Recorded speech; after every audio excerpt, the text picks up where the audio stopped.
Hi, everybody. My name is Dia Dynasty. Welcome to our Monday night broadcast on Periscope. I'm one half of La Maison de Rouge, and very happy to see you guys. Hello, Robert. Good evening, Bruce. And I am going to bring on Lady Euphoria and Miss Shayla of Veil Machine, which is a sex worker art collective. Good evening, everybody. So here we are. Hello. Hi. Hi. So thank you for coming on and gracing our Monday night with your lovely presence. Well, thanks for having us. Yeah. I'm super excited to be here. Yeah. We have some polite hellos.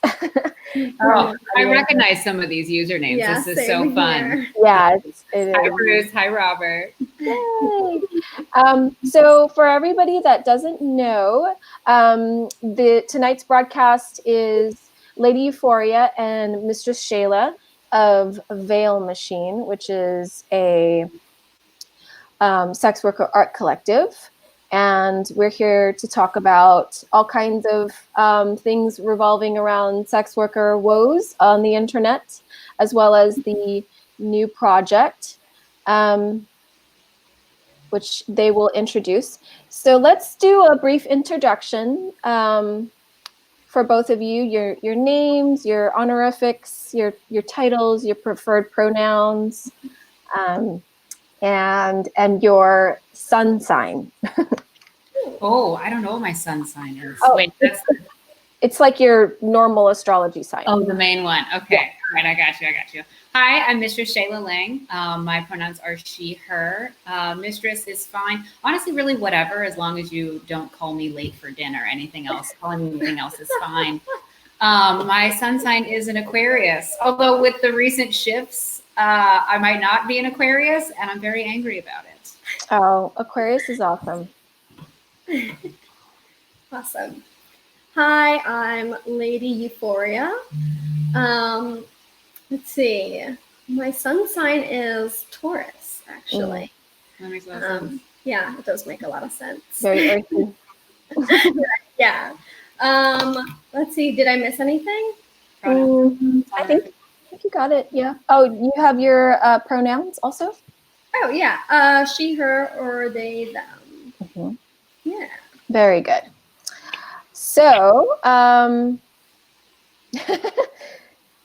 so Lady Euphoria and Mistress Shayla are here to talk about the things that, you know, a lot of sex workers experience on the internet. A lot of times we are not allowed to exist as normal women do in social media spaces, and that's really annoying because we're just trying to do our thing and live our life and make money, you know.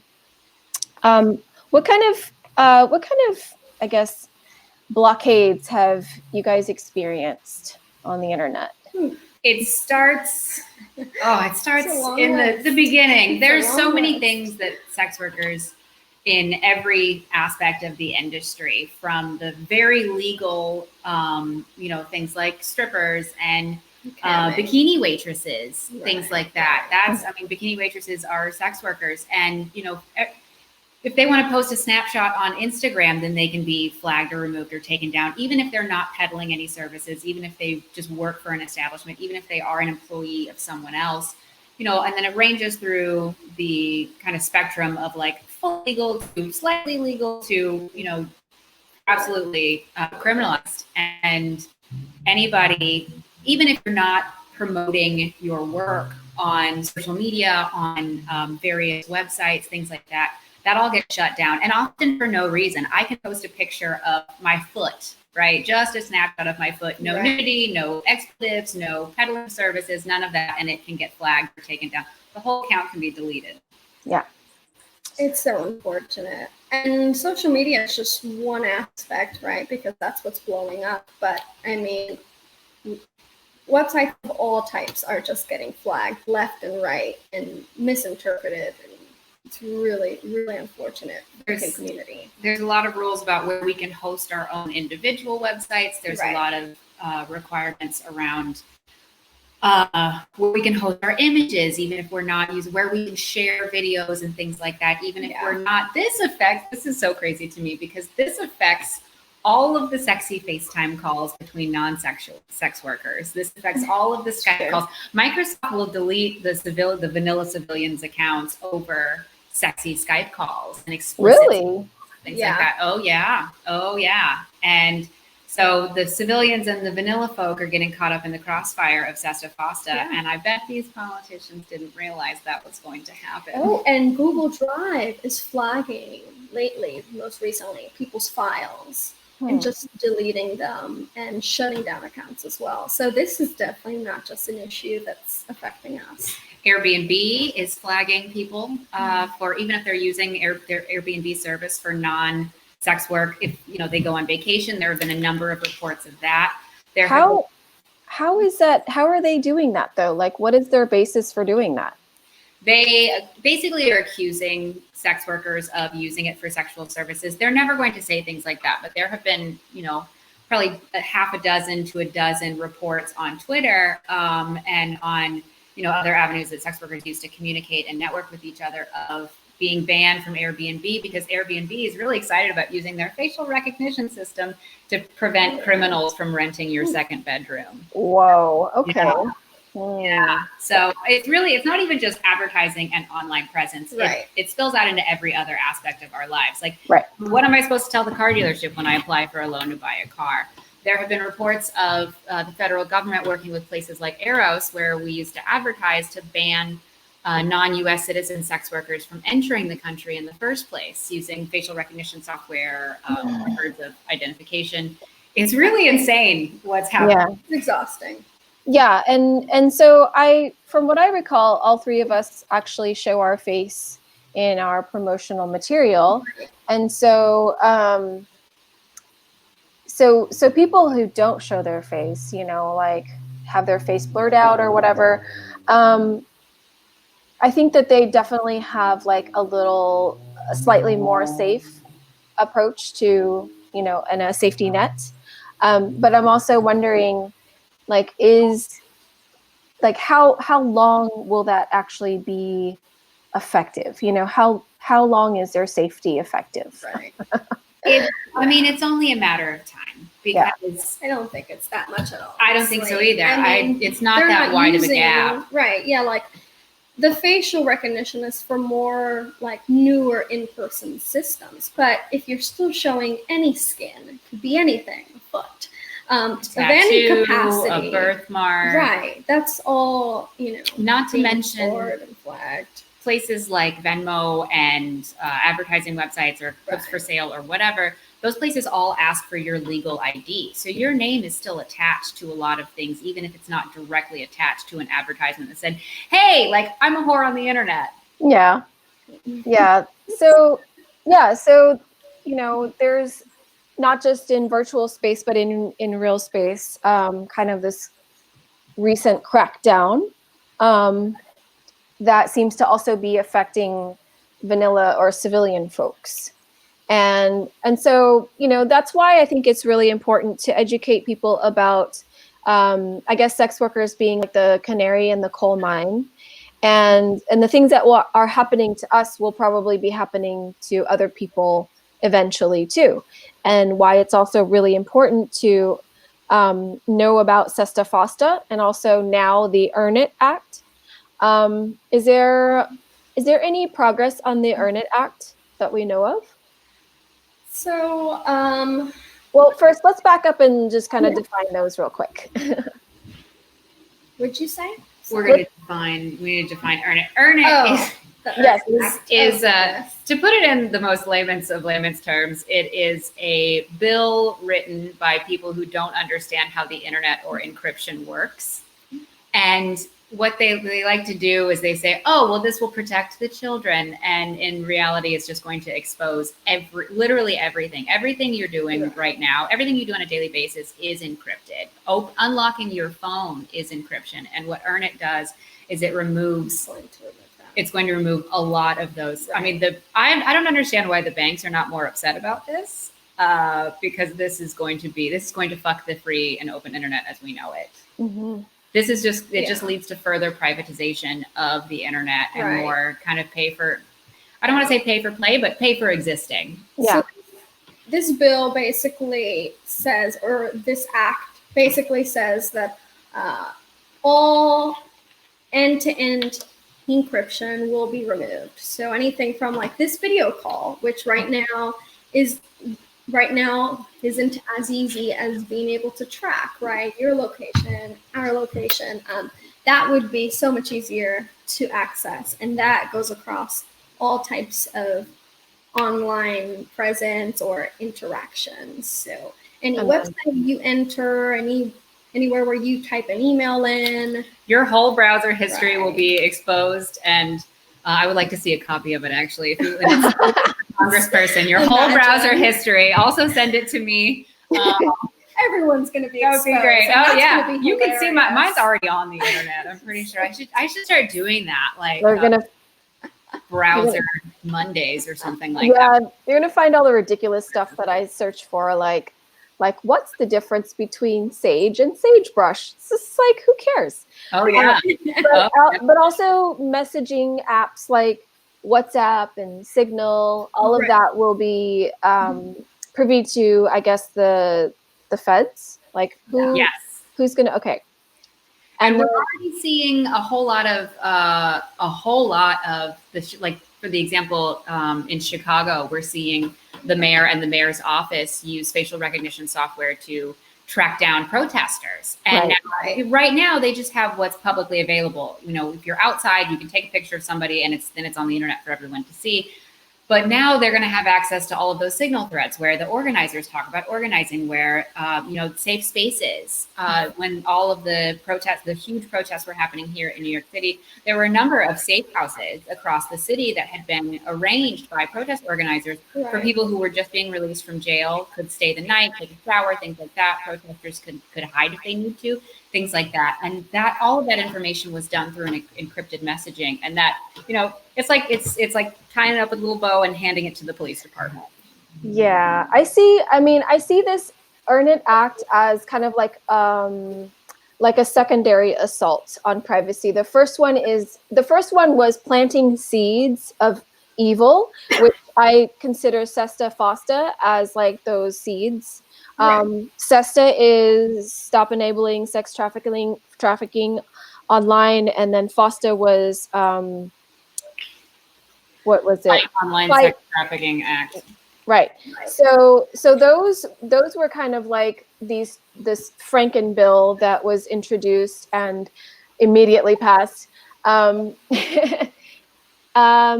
you can ask questions if they're pertinent to what we're talking about right this second. So Sesta-Fosta planted a lot of seeds of telling, people in the world that there was all this sex trafficking going on online that was so covert and, created so many victims. And it was what caused Backpage and Craigslist to shutter their listing ads, as well as a whole bunch of other websites and platforms to kind of like implement new rules and restrictions. Right. So that was kind of one of the things that planted this seed of like, oh my God, sex trafficking, oh my God. And unfortunately, it works against the actual benefits of having people have access to these platforms, because it endangers people who are actual consensual sex workers. And then I heard about an FBI sting operation that was actually using Craigslist or Backpage as a way to track sex traffickers. Yes. And so now they don't even have that anymore. There was Backpage before it was seized by the FBI was working with the FBI to identify sex traffickers, to identify trafficking victims, it was a really wonderful way. They were kind of acting like a CI, which was, we don't snitch, but at the same time, if it's involved trafficking victims, yes, absolutely, please snitch away. But they were working with the FBI and fully complying with every single subpoena, every single issue. And then all of a sudden the FBI said, thanks for all the intel, we're going to shut everything down now. And the government doesn't care about trafficking victims. They care about, they really just care about, they said, okay, we've got enough victims. We've saved enough people. Now let's shut the whole thing down because we've ended sex trafficking. Hooray. Okay. And this is just like another really important thing that I want to put out there is that, we are not trying to diminish the importance or the severity of sex trafficking at all, but things are very convoluted and conflated when it comes to other people's civilians' understanding of what sex trafficking is versus consensual sex work. And so that's where the danger is that you're confusing these kind of very different areas of existence. One is full of victims and then one is like, not full of victims, but people who have been victimized, but who still choose it. So just putting that out there also as seeds that have been planted regarding censorship and also causing a lot of the actual victims to be displaced and further endangered, because the online sphere gives you a bunch of hoops and a bunch of ways to kind of, diverge from being exposed so easily. But now with all of these resources being taken down and this narrative being really skewed and very specific, it completely removes the reality of a bunch of people that are actually suffering right now. And that's something that we have to keep in mind. So can we talk more about basically just how we are affected and what we can do about it? Well, that's very general. What you can do about it, you can start by, there's a lot of things that can be done, right? There's a lot of things that I think sex workers have been trying to encourage people to do since day one that Sesta-Fosta was in existence. Call your congressperson, vote early and vote often, vote in your local elections. I know it's a huge slog to dig through all of the city council member place 15s, but it's very, very important because the best way to affect this is at the local level. Yes. Decriminalization starts at the local level. And in addition to that, you can catch we're actually doing a live show on Friday called Eviction. And it's a virtual art show, peep show, kind of whorehouse type thing, very voyeuristic, very exhibitionistic from our side. And it's a number of sex workers who all of us have been affected by Sesta-Fosta, and we are kind of dramatizing the censorship that is happening right now. It is, we talk a lot about being deplatformed, which is where sex workers are removed from platforms like Venmo, like Instagram, like Airbnb, like, the United States, things like that, platforms that we have been on. And this is the only platforming that you can prepare for in advance because the whole thing will self-destruct at midnight. And I love that. We talk about that like entirely. To answer your question, Dia, this isn't just about the sex work itself, but a lot of sex workers also have a lot of hats. We're content creators, we're artists, we are, in collaborations, we are educators. And so in our attempts to, reach all these different people in all these different spaces, we are being censored.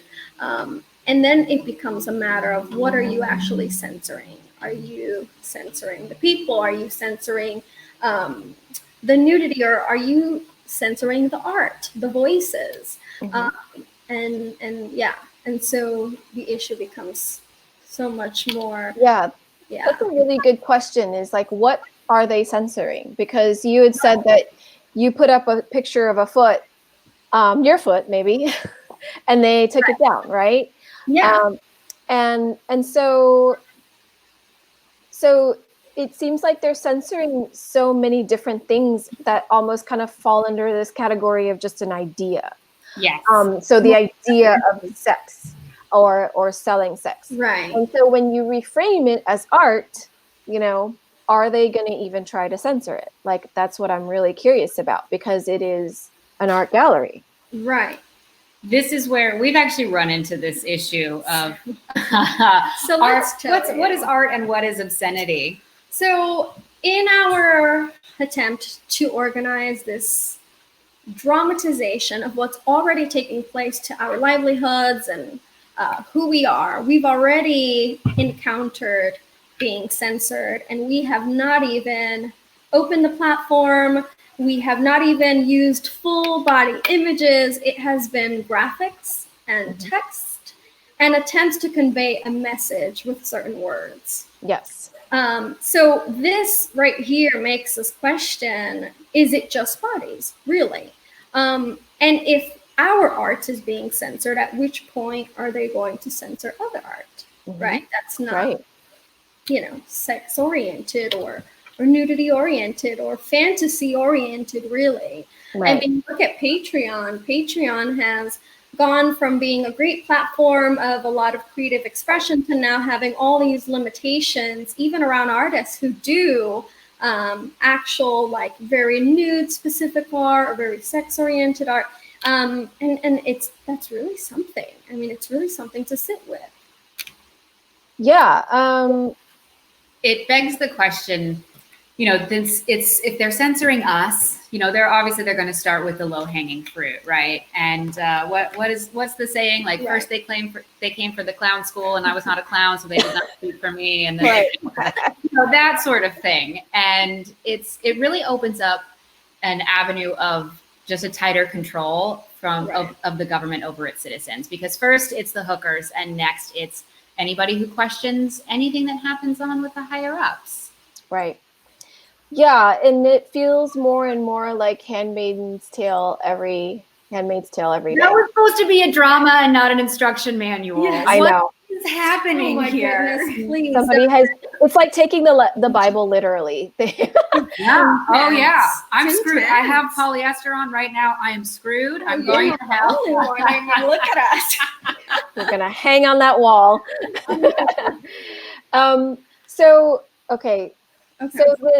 this idea that that art is also being censored, I think, is definitely a huge concern for people who exist in the art world, and hopefully we can get the message out there to them as well to, you know, of course, take action and call their local political officials. Right. What else can we hope to see this art show bring? Like, I mean, it's obviously going to be like not just super political, like, but the whole framework is. So under this idea that we're using art as a form of protest, right? Because right now that's all we have left, and we consider what we do as art. Yes. Sex work as a form of art.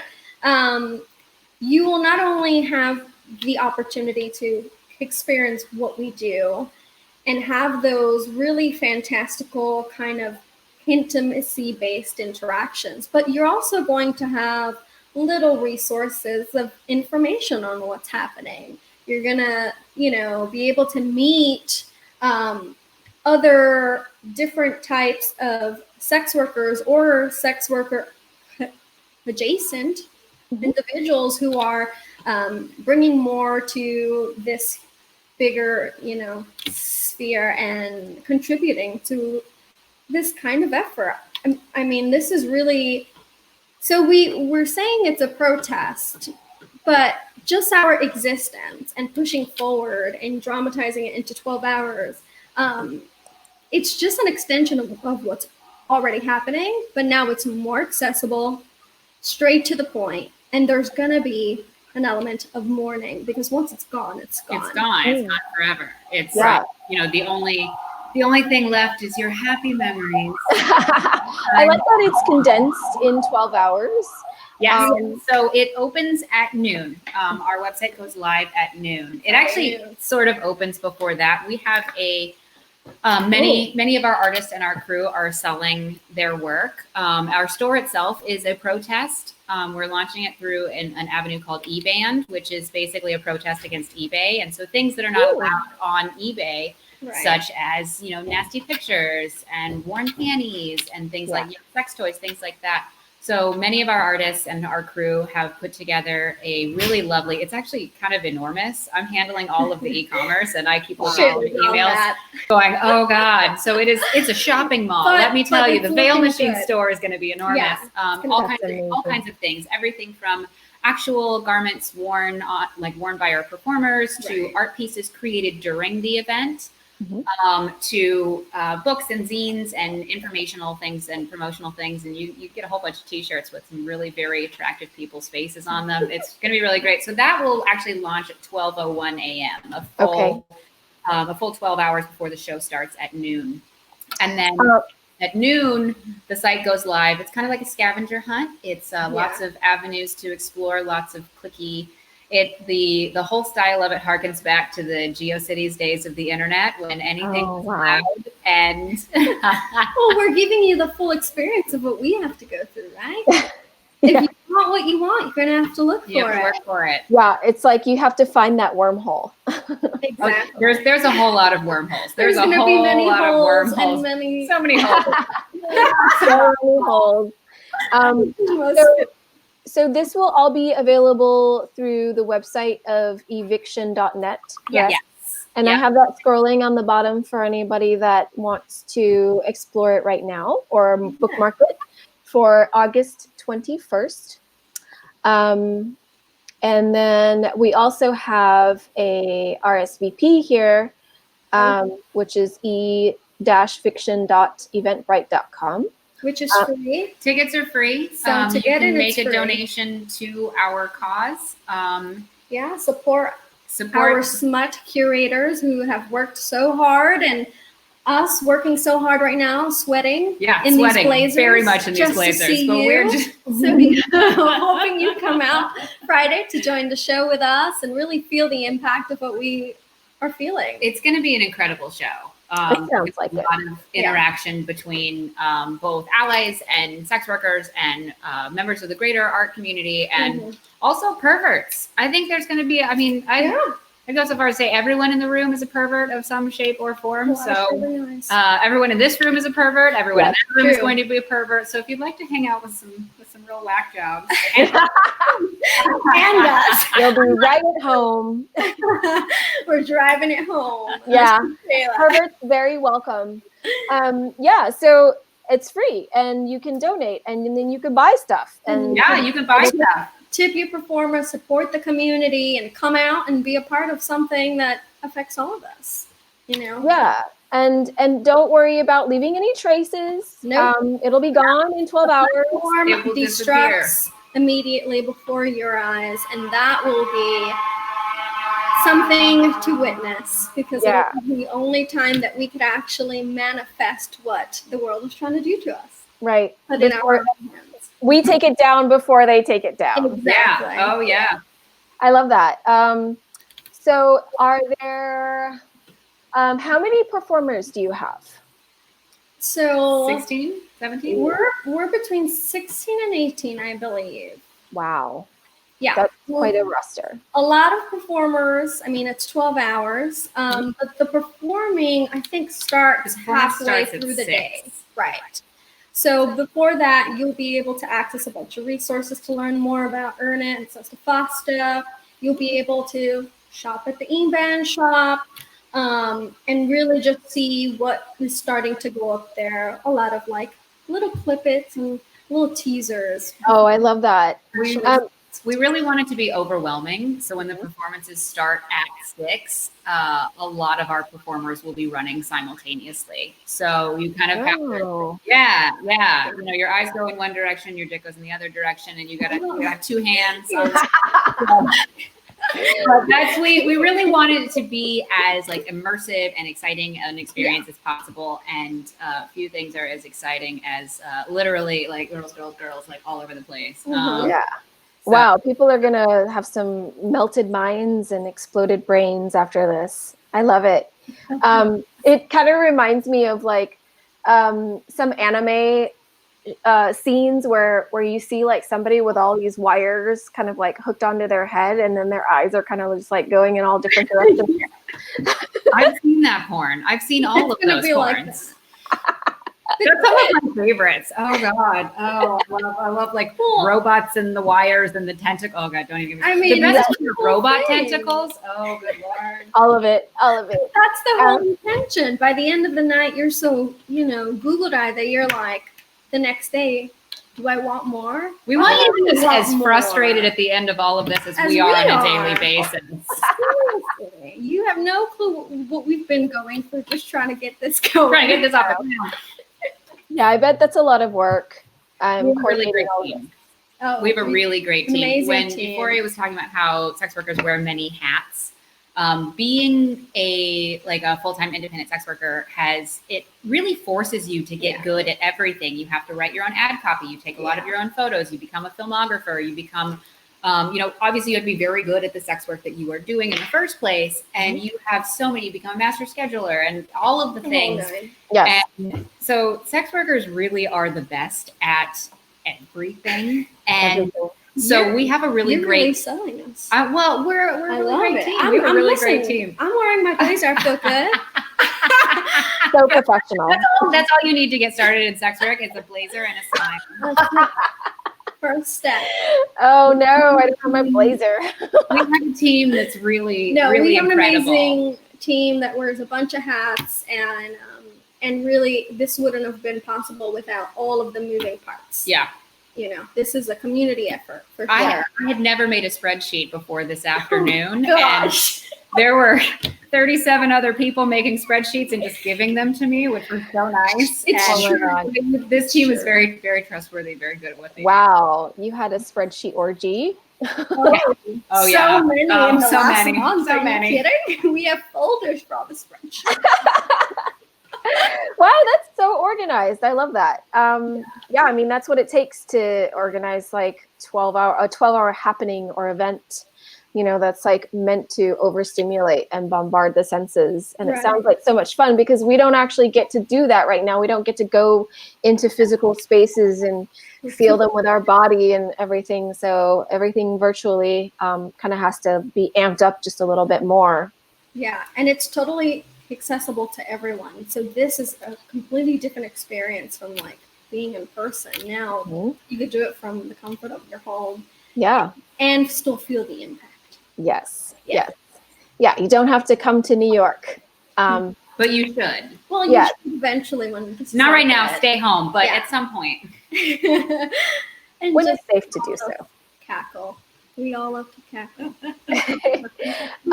So let's see. Is there anything else that you would like to tell our audience about Eviction or Veil Machine? So Veil Machine is a collective. The group behind this eviction event on Friday is a group called Veil Machine, and it is run by a number of very talented people. And Mistress Sybil Fury, Mistress Nico Flux, Empress Wu they're kind of the co-founders of, well, not kind of, they are the co-founders of this organization and also this event. They've been involved in a number of projects, Pink Out projects, the art show a few years ago, Blood Money, which was really crazy. They've been involved in so many art projects and then also sex work. And it was really, really, this is a sex worker art collective where we kind of merged the two together. And after we're bridging that there. And these are the masterminds behind this crazy idea that came up a few months ago where they were like, let's blur the lines between fantasy and lies and reality and all of it. Yeah, and it's effective to have visual images and videos and things like that to kind of drive the messages across. Exactly. And I think that, you know, as sex workers, like you were saying, Shayla, like we have to wear many hats, and lots of times we have to be our own photographers or image makers, and that's how we become so adept at that. And art is definitely something that I think is more palatable, I guess, and reaches a wider audience. And I was curious if you guys know how the name Veil Machine came up. I think it's so cool. Well, it all started on one fateful day in Nico Flux's backyard. A number of sex workers, we had gotten together and with the intent to make a zine. Basically, the theme of the zine was the masks that we wear.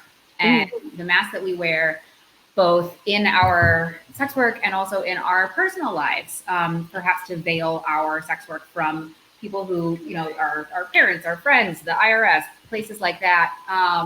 And if the IRS is listening, I have paid my taxes this year. Please don't come after me. So things like that. And basically the veil machine is what's creating those masks, what's creating those veils, what's creating those boundaries, those barriers, those blockades, those coverings of who we are and what we do, and when to lift it and when to drop it. So I like that. It kind of reminds me of I guess the wizard behind the curtain type of thing. Absolutely. Oh yeah. Absolutely. Most definitely. I mean, if you see, a lot of our current aesthetic feels like that too, right? Yeah. Behind windows and trying to figure it out. Yeah. Yeah. There's actually this really cool part of one of Margaret Atwood's novels called Oryx and Crake, where they talk about hacking, and they talk about how, like, you basically have to kind of like find wormholes, kind of like in Eviction, and you go through all these different sites, and it's called like lily padding, and you kind of like, you know, like say you go to like excuse me, a monster truck site, and you hover over just the right thing. You know, you hover over like the hubcap or something, and that takes you to the next site where it's like baby diapers or whatever, you know, and you just kind of like keep jumping through to these wormholes. I've always really loved that idea of kind of these virtual wormholes, and it sounds like that's what this show is. Oh, that's exactly there are tons and tons of those embedded in. I love it. Both in the performances themselves and in the website. It's going to be kind of a night. No one will. I don't think anyone will experience all of them. I really don't. No, but that's part of the experience. Exactly. It's like a choose your own adventure. What you're looking for, what are you stumbling on? What are you going to continue looking for until it just eviscerates? What flies your perv flag? What flies the perv flag? What does Small Brain like today? Like, well, when are we going to do this? Big Brain is over here reading all of the information about Earn It and Sesta-Fosta, and Small Brain is like, oh no, we have to watch this one. We have John Scott put up a link here. I'm just going to put that up. Veilmachine.com. John. Thanks, John. Thank you, John. John, are you RSVP'd? Yeah, seriously, did you do that? John also asked a question a little earlier, and since maybe we can, you know, go ahead and let's open it up for some questions. So John, I'm going to put his question up. John asked, are there people who consent to be trafficked? I can't imagine if the government prosecuted subs the way they went after doms. So I have an answer to this. That's a good question. Yes, and also no. With the current definition of trafficking, which it's really funny because in the Sesta-Fosta bills, trafficking is not clearly defined as what it is. Trafficking can be, and people have been persecuted for things that I personally, and most average humans wouldn't consider trafficking. For example, if I were to drive myself, if I were to go to Jersey to do a session in Jersey, I am both the trafficker and the traffickee. And which is great, according to the federal government. The federal government says, oh yeah, totally, you're pimping yourself out. I'm like, how does that work? As far as consenting to being trafficked, it's kind of like the answer is no. Yeah, the answer is clear. No. It's not clear, and especially with like age and and whether you actually participated, like the element of the participation is in question, and it's up in the air. It's not so clear. No, It's not so clear. And it's also important to note that trafficking doesn't just happen in the sex industry. It also happens in like the domestic service industry. It also happens, it is explosive in the agriculture industry. And since those aren't hot or sexy topics, they're often overlooked. But I mean, just as many, if not more, humans are affected and who are abused and who are in this trafficking. To bring you something you ate yesterday has been touched by someone who has been trafficked, and it's overwhelming to think about. But it's really insane, and it's not okay. It's not okay, but it does keep happening, unfortunately. And I do have a question. I mean, an answer to this, like a partial answer. It reminds me of when I was watching the Jeffrey Epstein documentary on Netflix, and there was one girl in particular who, agreed to work with him and to travel with him. And she didn't, of course, like she wasn't of age to consent, or maybe she had just, turned 18 or something like that. But she traveled to different places with Jeffrey Epstein. And so she knew that she was going to be traveling with them under false pretenses. He said, like, you have a career, you can do these things. And she did some of them, but she also did other things that qualified as sex trafficking. So yeah, there are people who, under false pretenses, agree, but don't know exactly what's going on, or are not an age of consent. Okay, so let's see. We've got another question, and this is from Robert. What do you hope people come away with from this event? And what is the ultimate goal of Veil Machine? What I hope people come away from this event with is a better understanding of what we have to put up with, a better understanding of how this will affect you as a civilian, as someone who is able to move through the world with relative ease. We want it to be very stressful, and we also want people to get angry. We want people to get angry because this is a very I'm livid right now. Let me tell you about it. I'm livid too, and I think we probably haven't gotten as much sleep as we will get after the show. But we also want people to come away feeling like they would feel lost, or a part of themselves would feel lost if we would be completely removed. Sex workers, the field, the community, the interaction, the intimacy of the experiences that you will be experiencing on Friday. We want that to be a memory that stays with you, so much so that you're not just devastated, but you're also happy that you're here with us. Yeah. Yeah. And we're here to kind of like guide you through that experience. And if we weren't here to guide you, you would be so lost.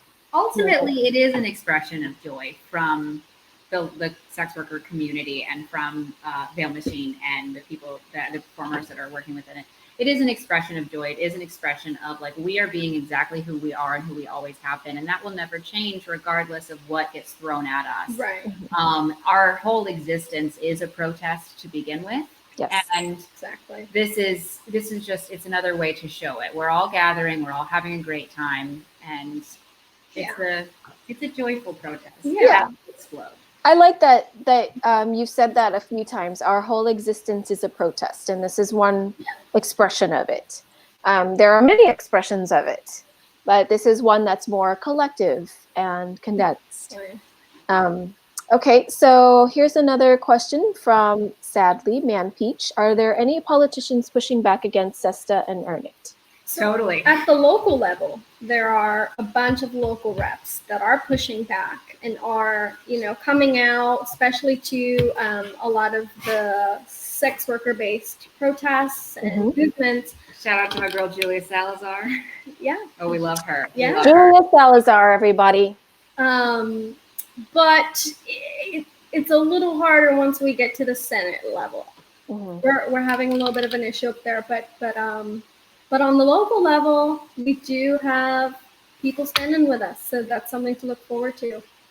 One thing that I have noticed is that many politicians, especially ones who are not very securely in their roles and very securely like multi-term kind of things with their constituents, often like to test the waters with their support of sex work. For example, like Mike Gravel has, well, he's very, very open about his support of sex workers and how we need to be allowed to kind of make the decisions that regard our own work. But it's kind of trendy. It has been kind of trendy lately for politicians to be like, oh yeah, I'm totally into the idea of decriminalization without actively enforcing it, which is, I hate that it's trendy, but at the same time, this could be, next election cycle, people could actually start seriously talking about it. It's getting coverage. It is getting coverage. That's a step in the right direction. Sure. And we have to keep making noise, because then it'll get more coverage, and we have to keep protesting and keep talking about it, because the moment we stop talking about it is the moment that it dies, and we can't let it do that. Yeah, we're like sharks in fishnets. If we stop moving, then we will die. I love that, sharks and fishnets.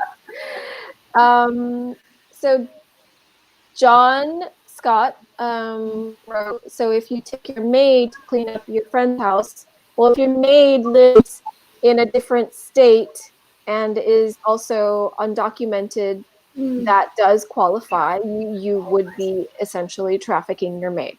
Yeah, it's tricky. Absolutely. Tricky business. John, if this is a thinly veiled attempt for you to wear the apron and you to clean up our friends' houses, the answer is no. I will traffic you from Manhattan to Brooklyn, though. Yeah, absolutely. Totally. True. Yes. I would within the boroughs. We will traffic the fuck out of you within the 5 boroughs. We just can't go to Jersey. No. We'll role play trafficking. So, we'll you have to box in a van, shake the van so it sounds like you're going somewhere. Oh yeah, this will be great. Jump like a maid, make sure you have your mop and your things, your cleaning things.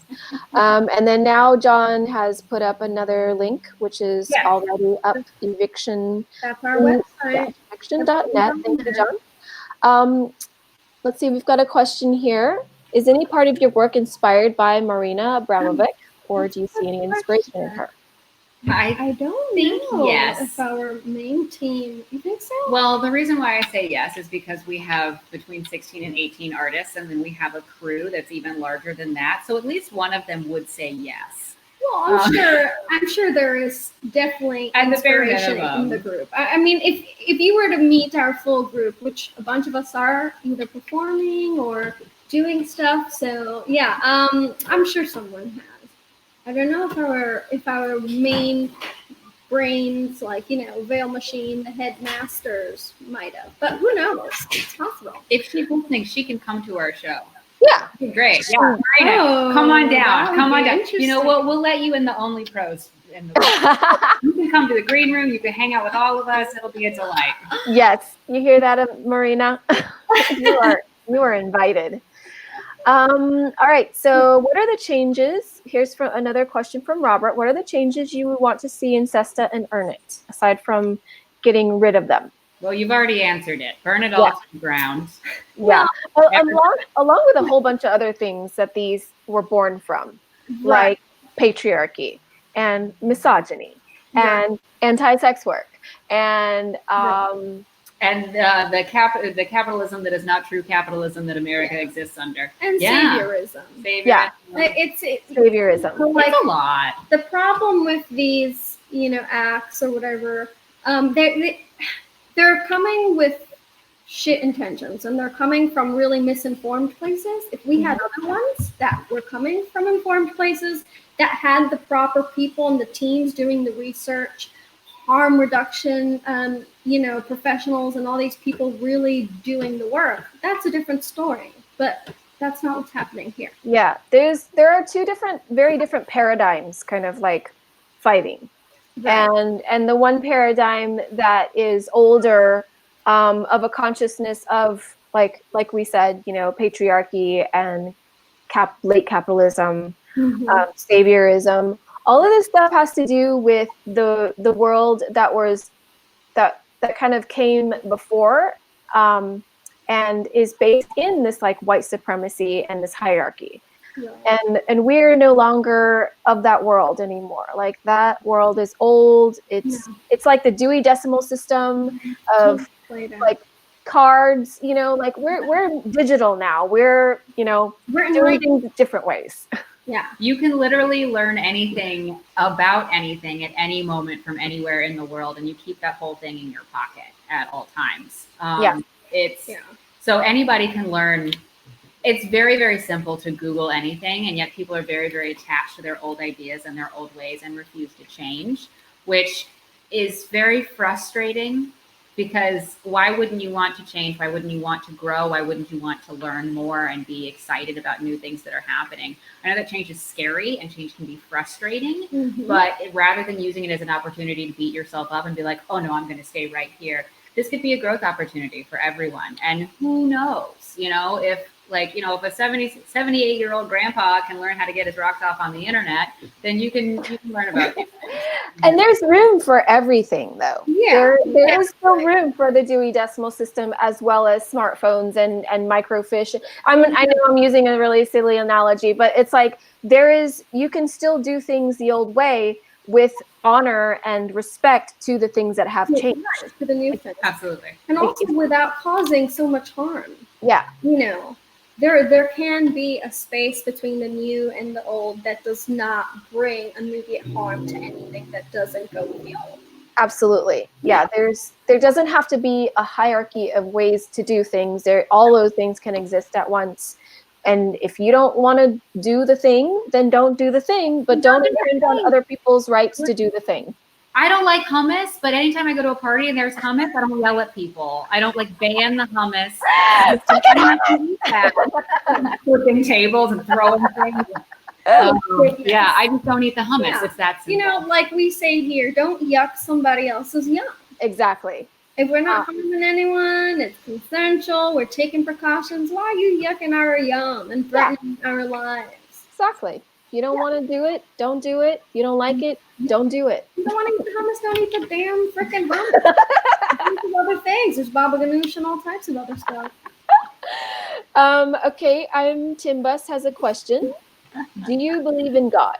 Wait, haven't you asked this question before on the previous interviews? Yeah, I think he's like, very, very curious. He's very curious. Are these like the church ladies that come into the strip club dressing room and say, I will save you? Those ladies are annoying as shit, but thanks for all the free lip gloss over the years. And don't feel like you have to answer any questions if you don't want to.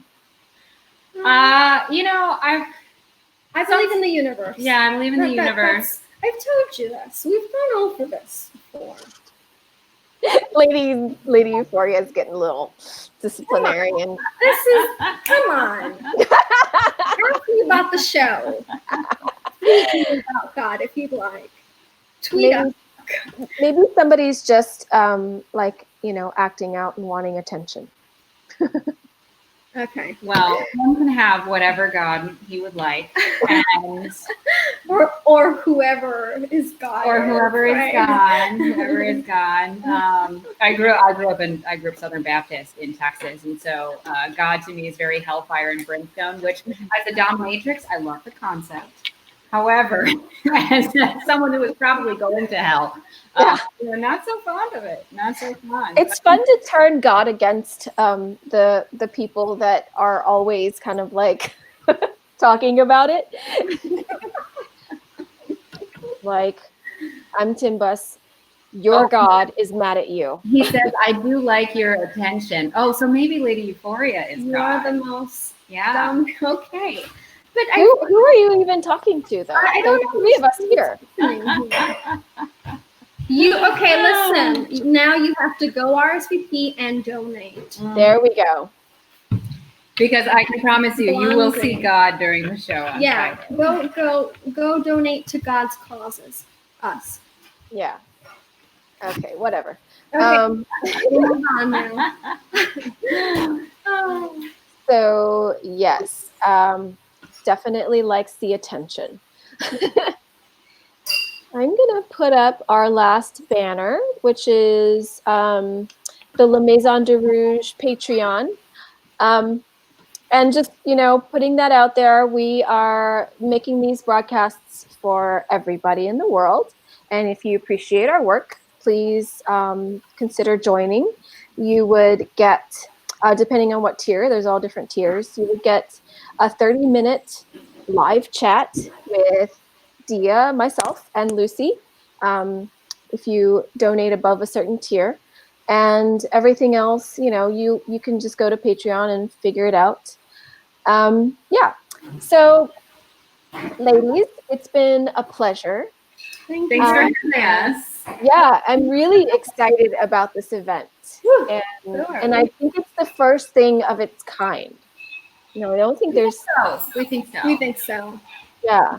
Yeah. And can you remind me of the platform you're using again? So we have built the platform. We had that's really impressive. Yeah, well, like I said, sex workers do everything. Multiple hats, community. We'll make it happen. And is this a platform that other people can have use of in some way, like later on down the line, or is it just for this? We can talk to we can talk to the team that built the program, but we think since it is disappearing, as part of the protest, everything will disappear, and we think that means also our code. So okay. We'll find out. We'll see. I mean, there are elements that are going to be familiar. So the platform itself, we had it built, but like, for example, using Zoom for some components is familiar. Okay. Wow. Okay. So it pulls in a lot of different other platforms. There are. Right. Exactly. That's a Franken platform. Exactly. I love it. Wow. Okay. Genius. All right. So if there is anything else that anybody wants to ask, we'll give you one more minute. And thank you guys again. Feel free to tweet at us, to send us Instagram DMs. And then there will also be a way during the protest itself to ask questions and interact with the performers and the Veil Machine team. So feel free to reach out on any of our social medias. Yeah. Okay. And I'm going to put that back up, actually. Yeah. So here we go. Lady Euphoria is at Lady Euphoria on Twitter. And yes, Miss NYC. Oh. It's okay. Nope, I'm going to fix that real quick. There we go. Lady Euphoria NYC. Through the Veil Machine Twitter. Through Veil Machine. Yeah. Okay. VEIL Machine. Okay, just fix that real quick. Lady Euphoria NYC on Twitter, and yes, Miss Shayla on Twitter. And then Veil Machine is Veil_Machine. And then we have, I'm sorry, I'm like, I have to pee. And so hopefully we see all of you on the 21st. Is that beginning at midnight of the 21st? So the shop goes live at 12:01 a.m. The show starts at noon, and the performances start at 6. But log in at noon because there's going to be things happening all day. All day. Okay, awesome. So yeah, thank you again. So excited about this, and I'm also like a little like pee jiggly. So extra excited. And thank you, wonderful audience, for your attention and your very polite questions. Good questions. So again, have a wonderful week and a wonderful show. And we will see you next Monday. Thank you. Thanks. Bye. See you. Bye.